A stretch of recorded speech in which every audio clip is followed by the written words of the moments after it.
والعاقبۃ للمتقین والصلاۃ والسلام علی سید الانبیاء والمرسلین اما بعد فاعوذ باللہ من الشیطان الرجیم بسم اللہ الرحمن الرحیم وما من دابۃ فی الارض الا علی اللہ رزقها صدق اللہ مولانا العظیم ان اللہ وملائکتہ یصلون علی النبی یا ایھا الذین آمنوا صلوا علیہ وسلموا تسلیما الصلاۃ والسلام علیک یا رسول اللہ وعلی آلک واصحابک یا سیدی یا حبیب اللہ۔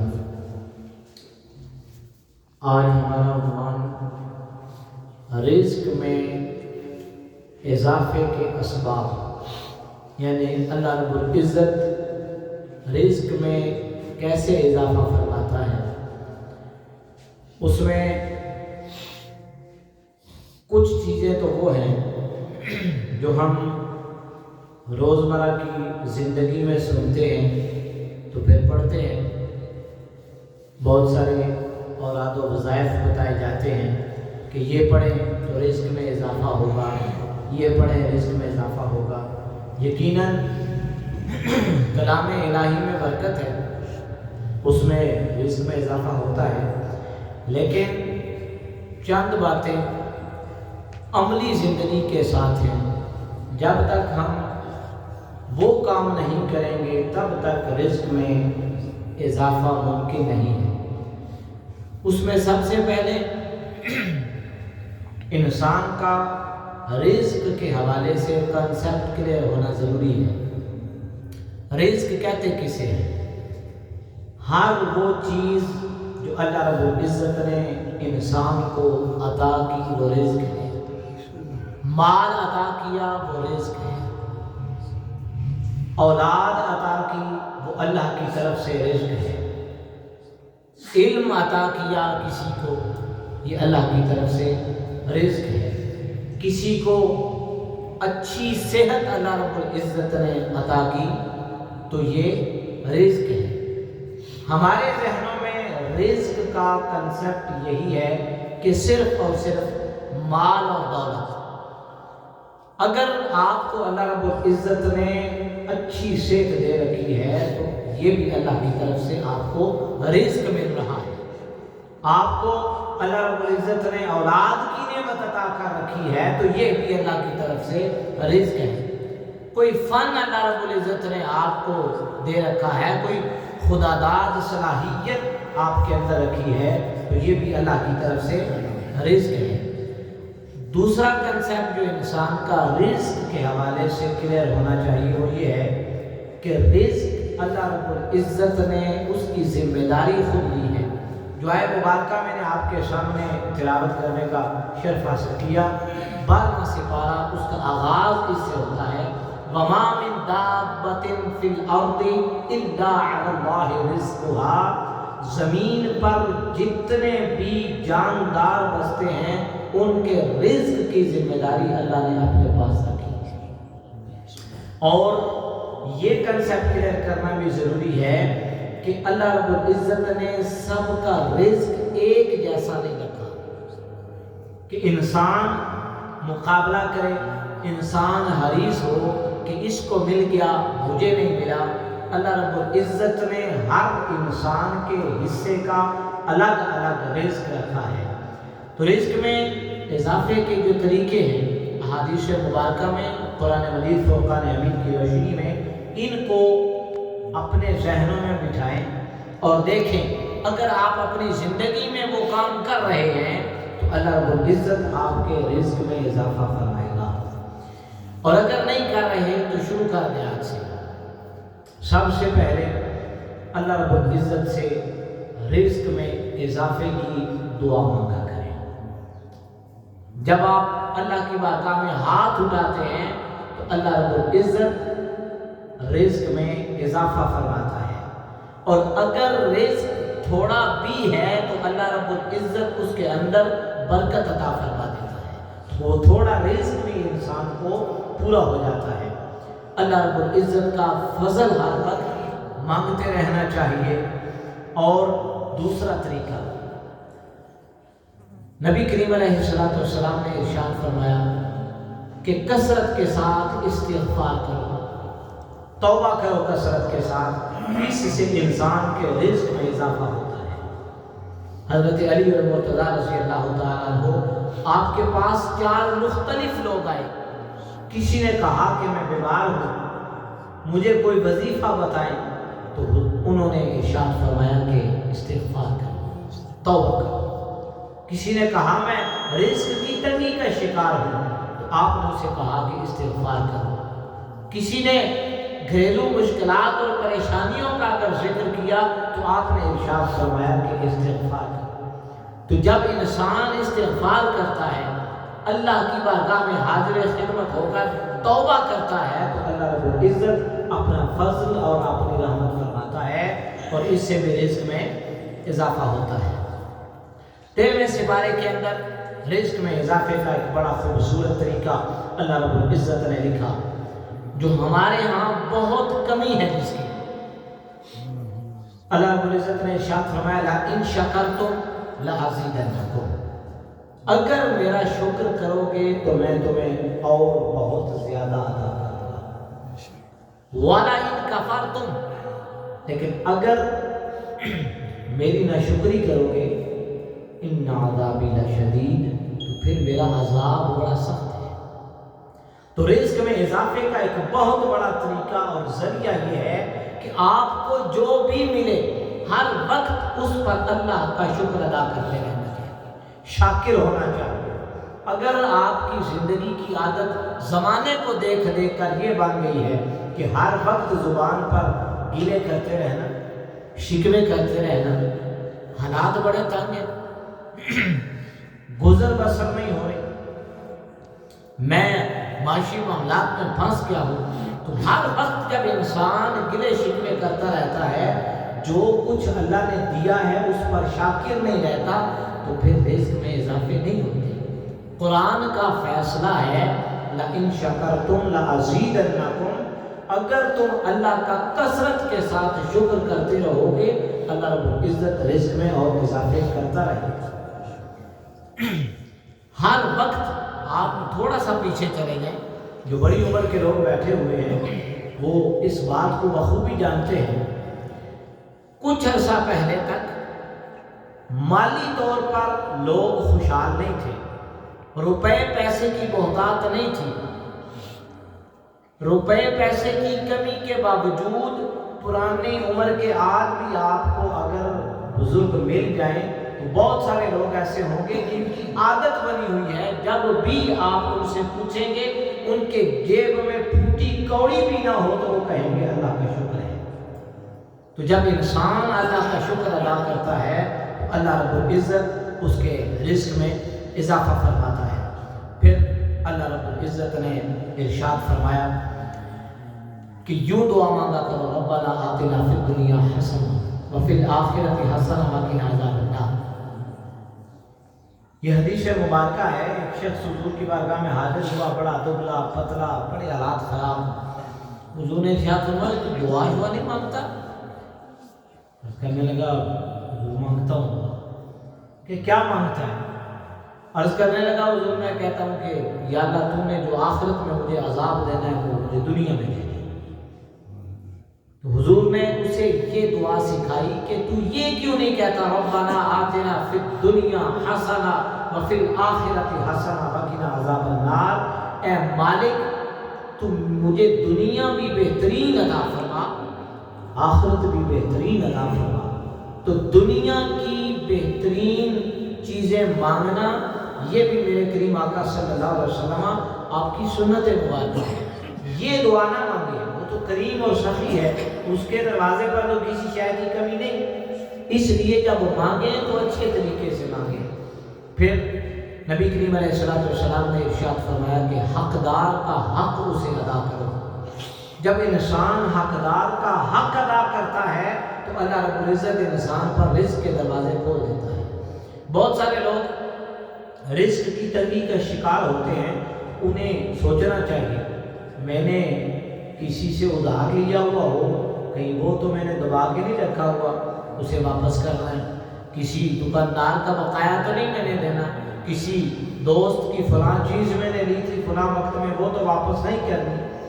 جب انسان ایسے کام شروع کرتا ہے تو رزق تنگ ہونا شروع ہو جاتا ہے۔ حقدار کا حق فوری طور پر ادا کریں، اللہ رب العزت اس کی وجہ سے رزق میں اضافے فرماتا ہے۔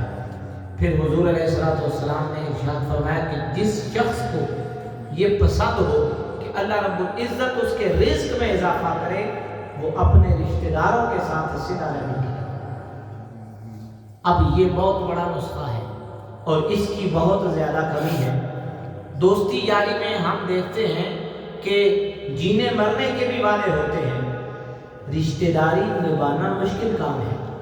قرآن مجید فرقان حمید کے اکثر مقامات پر رشتہ داروں کے ساتھ صلہ رحمی کرنا یہ سکھایا گیا، دوستی یاری کے ساتھ صلہ رحمی کرنا یہ نہیں سکھایا گیا، اس لیے کہ یہ آسان ہے، دوستوں کے ساتھ اپنے معاملات آسانی کے ساتھ طے کر لینا یہ آسان ہے۔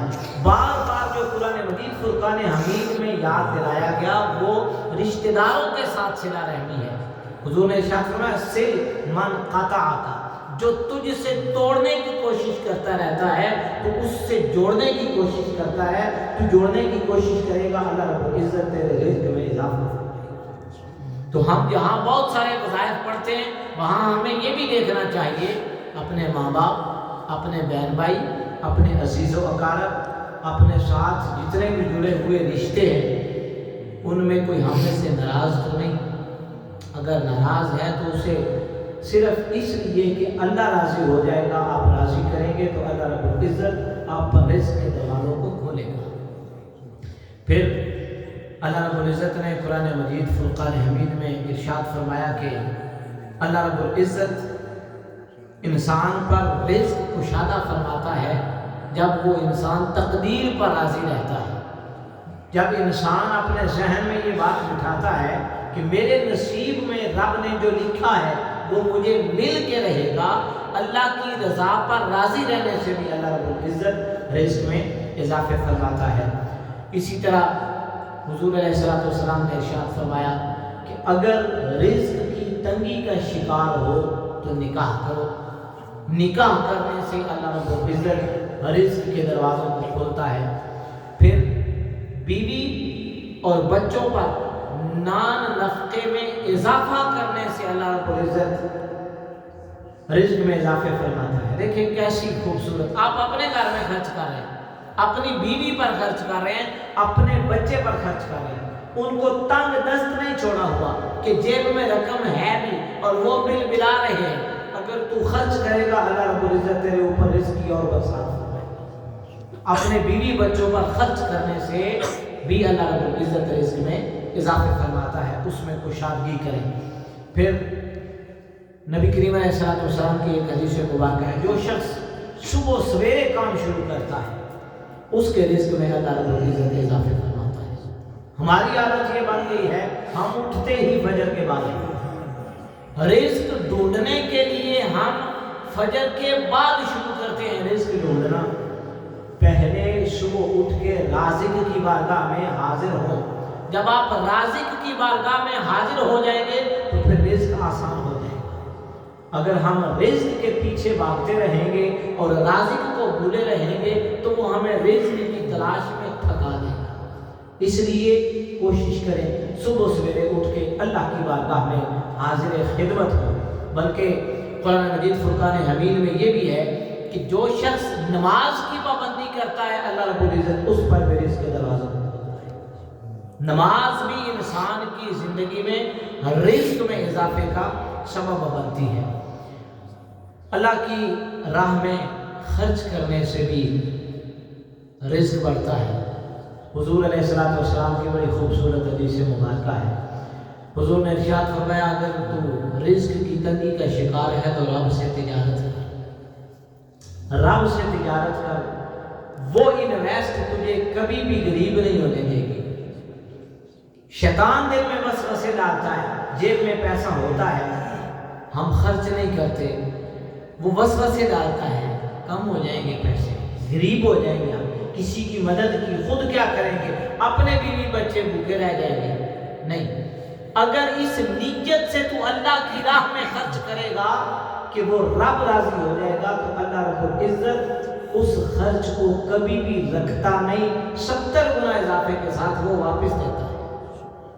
تو اس لیے اللہ کی راہ میں خرچ کریں۔ پھر حضور علیہ السلام نے ارشاد فرمایا کہ گرا ہوا لقمہ اٹھانا، اس سے بھی اللہ رب العزت رزق میں اضافہ فرماتا ہے۔ ہمیں مغرب نے سکھا دیا، اس نو جراثیم لگ گئے، اس سائڈ سے کر رہے ہیں۔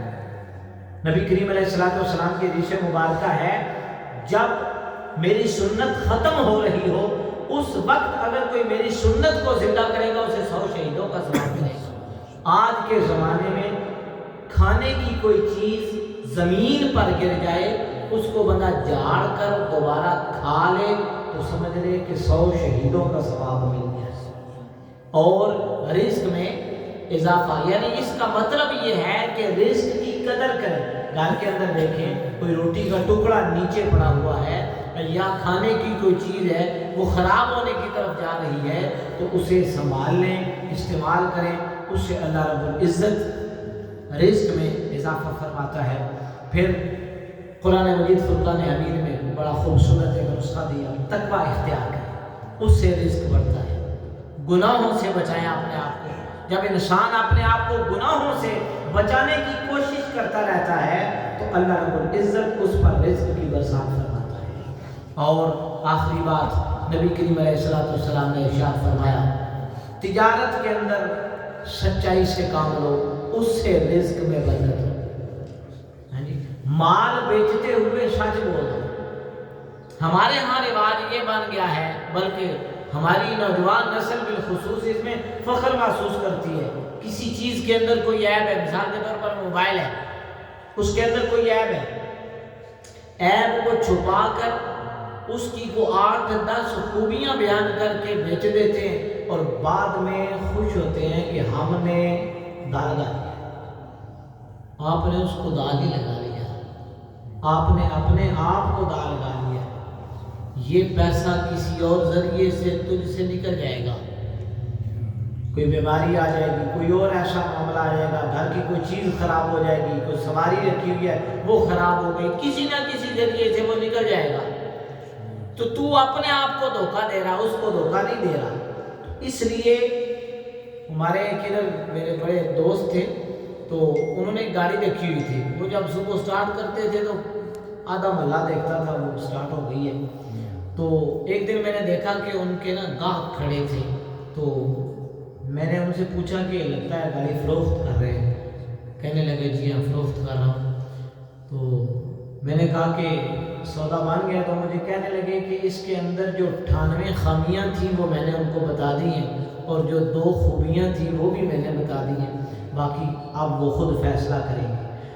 یعنی اللہ کی رضا پر راضی رہیں۔ اگر 98 خامیاں بھی ہیں آپ بتا دیں کہ اس کے اندر یہ بھی خامی ہے، یہ بھی خامی ہے، یہ بھی خامی ہے، ہم خامیاں چھپا لیتے ہیں اور خوبیاں وہ گنوا دیتے ہیں جو اس کے اندر ہوتی نہیں۔ اس لیے تجارت کے اندر سچائی سے کام لینے سے بھی اللہ رب العزت رزق میں اضافہ فرماتا ہے۔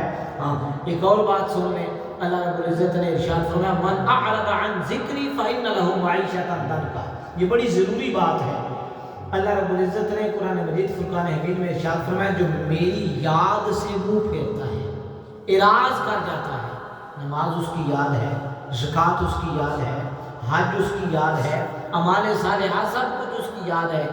جو انسان اللہ کی یاد سے منہ پھیر لیتا ہے فَإِنَّ لَهُ مَعِيشَةً ضَنْكَا، ہم اس پر معیشت کو، روزی کو تنگ کر دیتے ہیں۔